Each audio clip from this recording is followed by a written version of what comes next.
positive news is that world growth continues on the incline. Although statistics weren't as positive as previously thought, there is actual benefits for consumers. To discuss his strategy is Patrizio Merciai, Chief Strategist at GONET CIE. Hello. Welcome. Thank you. Thank you for joining us today. So, Patrizio, according to the latest statistics, world growth has seen a dramatic fall. Can it get back on its feet? Well, I mean, you are using the word dramatic. I'm not sure that was that dramatic. You know, world growth has been revised down a notch at some point, mostly because, you know, there were some experts at the IMF running their models and statistics. And okay, it has been a bit lower. It's probably right now being revised up again because, for instance, growth in the US is coming through. And, well, maybe this chart tells the whole story. I mean, you have this kind of volatility, this kind of gyration.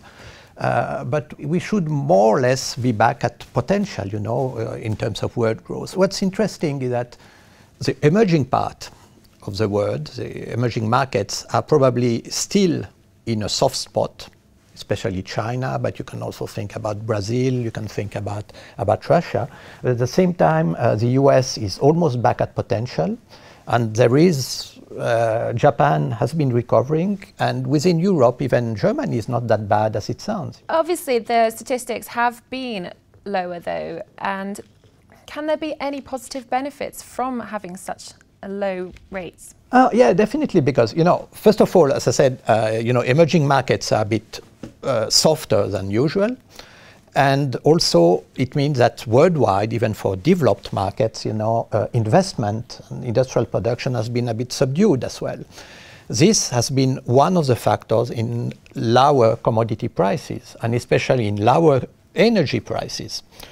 On top of that, you also have a kind of price war between the Saudis and other producers. So the net, all this means that energy prices, and especially, for instance, gasoline, you know, which is very important for US purchasing power, are very low at very low prices. So it adds up, it gives back purchasing power to the consumer. And once again, especially in the US, which has more kind of swing effect from those energy prices.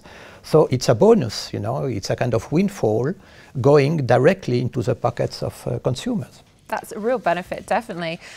So does that mean that the consumers are actually helping to bring the economy back on track? Well, I mean, actually, consumers have been leading, have been driving world growth. Maybe you can see it on this chart, you know, the industrial production has been impacted, as I said, by China, by everything, whereas consumers have been dragging along. Now, what's important is what's the main driver behind it, and it's mostly wages. Wages are rising in the US, not very fast by historical standards, but they are rising. They are starting to rise in Japan, which is also a big chunk of the world economy.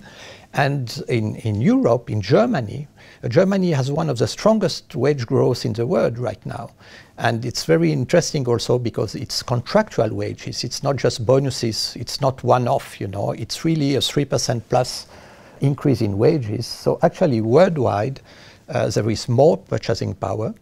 And this is the main, so to speak, the main driver to world growth. Well, that's great. Just keep on buying and then hopefully it'll all get back on track. I think consumers are buying, and it's a good time to buy assets, especially equities. It's an accelerating phase in world growth. Thank you for your time today, Patrizio. Thank you. So there you go. Make sure you keep buying to keep the economy back on track, and it shouldn't be hard now that the Christmas season is upon us. Thanks for watching Dukascopy TV. Goodbye.